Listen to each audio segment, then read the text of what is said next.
Strategic alliances, in my opinion, are one of the best marketing strategies you can use.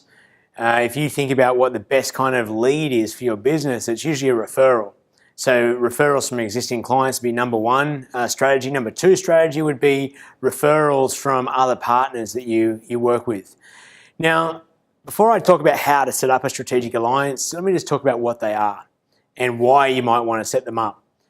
A strategic alliance is where you have developed a relationship with another business that delivers products or services to your target market, but does not directly compete with you. An example would be a contractor, like a building contractor and a flooring company. They both deal with homeowners. One delivers materials, one installs materials. For myself, I'm a coach, so I work with business owners, accountants, lawyers, financial planners are great strategic alliances for me. So that's what a strategic alliance, or who you might have as a strategic alliance. What they are is where you proactively, in that relationship, are sending each other business in some way, shape or form, or you're doing things to promote each other. Now, there's a methodology around setting them up. They're not necessarily easy to do, but once they're in place, they can be extremely powerful and very cost-effective way to market. And that's really the why. I mean, the why you want to do it is because they can be free and they can be, send you lots of business. So in terms of setting them up, there's a couple of steps I'm going to walk you through. The first one is completing your COI, which is your Center of Influence. That is looking at your target market and knowing who that is, and then thinking about, okay, who are all the other people that this business or this person would buy from? And really, you're going to develop a list of all the different categories, and there's a template you can download from my website from this. You look at all the different types of businesses. So again, if you're a contractor, a plumber, an electrician, all the different trades you may use, all the different suppliers you may use, they could all be potential strategic alliances because they're all dealing with the homeowner.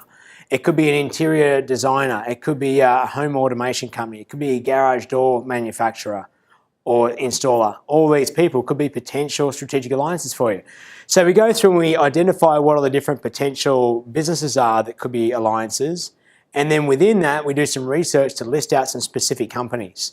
Now, you might end up with 10 different categories of business of potential alliances, and with each of those, there could be 3 or 4 specific businesses that might be targets for you. So you're going to have a list of about 50 specific businesses that could be strategic alliances. That's the first step. Now, as you do that, you're going to be thinking about businesses that you already know, which will be the first point, but you're also going to have someone there that you don't know at all.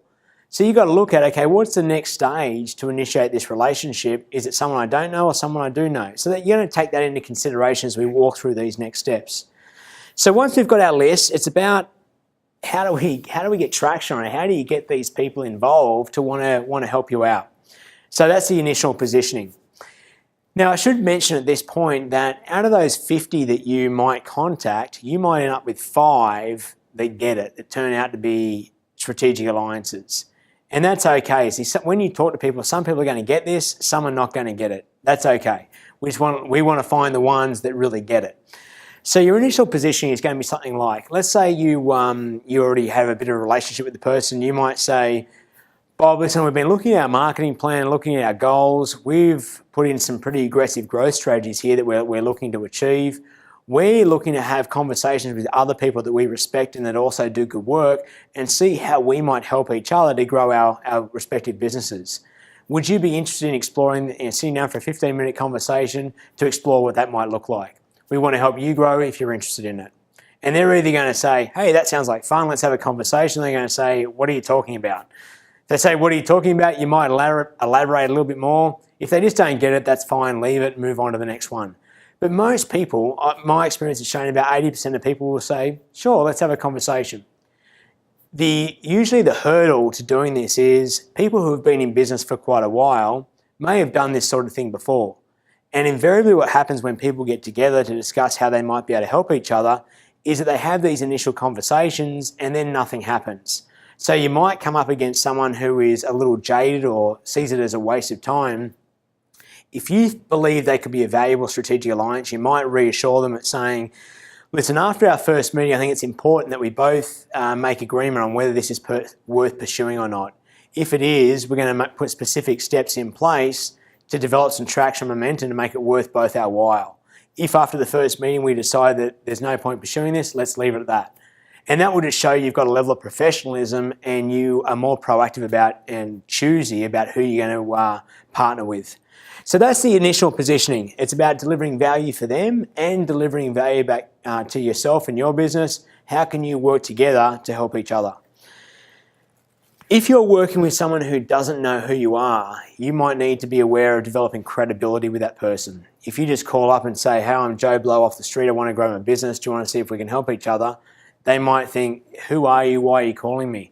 So your initial positioning might need to be a little softer. You might need to incorporate some credibility building statements like, we've got X number of clients, or we work with certain clients, and maybe drop a couple of names if that's relevant for you, or mention some of the testimonials you've got, or do something to give them a feel and a flavour for what you can bring to the table. You have to play around with that and judge it. If you call 3 people and they all say, "No, we're not interested," you might think, "Okay, I'm missing the ballpark here somewhere." So come back to your initial positioning. Once you've got agreement with them to have a first meeting, what are you going to do? What are you going to say to them? So again, it comes back to that initial positioning of the first meeting is all about getting to know them getting to know you, and just having a general discussion about how can we help each other? And there is a script for this on that you can download from the website. You're going to cover things like, who is your target market? What are your goals? What are you guys trying to do? What's the vision for your business? What are the challenges that you're currently coming up against? What do you guys do for marketing? What's working? What's not working? When you start to have just some open conversation about those things, you're going to find if there's common ground or if there's not. And if you don't be too quick to jump to solutions and say, "Hey, we could do this or we could do that," sit back and listen. And it's very important for you to put yourself in their shoes and just be willing to listen to them. If you walk into that meeting and just want to tell them about all the ways they can help you, you've missed the point and you're going to shut them down pretty quickly. It's all about giving first before you receive. So you want to be willing to listen to them. How can you help them? And be thinking about things in your mind, not necessarily verbalizing, but thinking about ways that you can help them. Then hopefully they're going to turn the tables and ask you some of those questions. If they don't, and maybe they won't because you're the one driving this process, so they may not think that way. You can then say, "Okay, listen, would it be okay if I just tell you a bit about us?" And you can answer some of those questions and help them out. At the end of that meeting, you both should have a good feel for your target markets, what your core challenges are, what your goals are, and an idea of whether you're a fit for each other or not. Let's say the conclusion of that meeting, you both think there might be something there. You would follow up with, "Listen, Bob, it sounds like we've got some commonalities here, and there can be, I think there are some ways that we could help each other. How do you feel?" And gauge them at that point. They might say, "Yeah, sure." Then you would say, "Look, does it make sense for us to schedule 3 or 4 meetings out so we can get some traction around this and get some specific actions together, with the agreement that at any stage, if any of us feels that we're wasting our time, we're not moving forward the way we need to, that we can call it quits and go our separate ways?" And they're going to say, "Yeah, sure." At that point, it's very important you set the time for the meeting, because one of the things, jumping ahead a little bit down here, when I say making it work, one of the things that makes most strategic alliances break down is no momentum. Point 3 down here. So setting those 4 meetings up, you might have to reschedule or rework them, but it brings a commitment to the table that you get both going to invest some time to work together, because it is going to take some time. So with that, let's look at how do you make it work. 3 components: trust and belief, value, and the momentum. So trust and belief. Well, trust is pretty self-explanatory. I mean, they have to trust you, you have to trust them. And the belief part is that you have to have a level of belief in the service or product that they bring to the marketplace. You might have a meeting with someone that you can see they deal with your target market and you'd love to have access to their clients, but you've heard a few things about the way they do what they do and they don't always deliver sort of A-class service.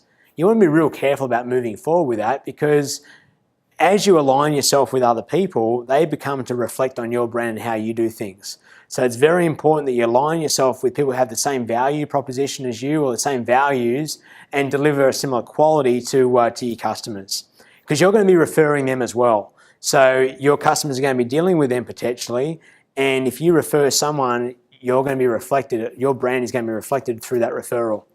So you've got to have a good level of trust and belief in what they do. Now, you might not have that after day one. So you might have to think about, what do we need to do here? If you provide a personal service, give them the opportunity to experience what you do. If that's not possible, let's say I have a client that does high-end home theatres and home cinemas. Okay, it's not feasible for him to go and put one into all of his strategic alliances so they can experience it. But what he can do is bring them around to his showroom or bring them to his house or take them to one of the projects that he's doing so they can sort of see the level that he works at and his professionalism. He can lay out, here's how we run our projects. The greater level of knowledge that you each have about how you run your businesses, the greater the level of comfortability and belief, and the easier it is to refer someone. So that's trust and belief. Point 2, value. If you come up with a strategy that gives tons of value to the other person but nothing to you, you're not going to be as motivated to do things. And the reverse is also true. So you've got to look at what strategies we put in place that might provide a good value proposition to both parties. Now, that talks about actions. What do you actually do? How do you make these things work? Well, you've got to have specific things, like maybe it's a proactive referral strategy. Maybe it is you do an event together. Maybe it's putting one of your flyers in their invoices. Maybe it's just you meet, every 2 months or twice a month. So you're front of mind with the other person. So they're coming up in conversation when you're talking with your clients. Whatever you're doing, there's got to be specific things around it that, while it doesn't necessarily have to be measurable, you've both got to be accountable to making it work. So that's kind of the momentum thing. There needs to be frequent contact and communication. Might be a phone call, might be a lunch. You can't just have one meeting and then forget about it and say, hey, that sounds good, let's run with it. There's got to be frequent communication. That might involve bringing more of your team in or getting their team involved and getting them up to date with the relationship and how the setup is supposed to work. There could be numerous ways to pull it together. All I can say in summary is that when you get these working, and if you have 3 or 4 really powerful strategic alliance with a whole lot of trust and belief in each other's service, you're both getting value from it and you've got the systems in place to carry momentum, that could be all the marketing you need. You don't need to spend money on print, money on all these other expensive forms of advertising. That could be it.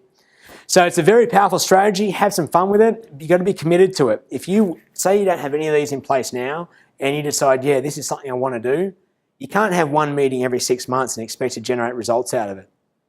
I tell clients if they want to go down this path and develop 3 or 4 really powerful strategic alliances, you need to be meeting 2 or 3 people a week to make it work. Because like I said, it could be 1 in 10 that turn out to be a working relationship. So you're going to have to meet lots of other people along the way before you meet the right person. That reminds me of one other strategy. If you do your circle of influence and you can only come up with 10 names and you're thinking, okay, I haven't got too much to start with, that's fine. Start with your 10 names, but the first person you meet with, you ask them, great, who do you know who is a, and you ask them for some other names to fill in the blanks in your circle of influence.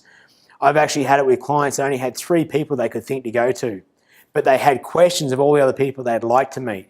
And out of those 3 meetings, they had at least 15 other names of people they could call, use that first person as a reference to get a warm introduction to the next relationship. So it's a bit of a daisy chain, bit of a treasure hunt. Stick with it and keep the momentum up and you'll get great results from it.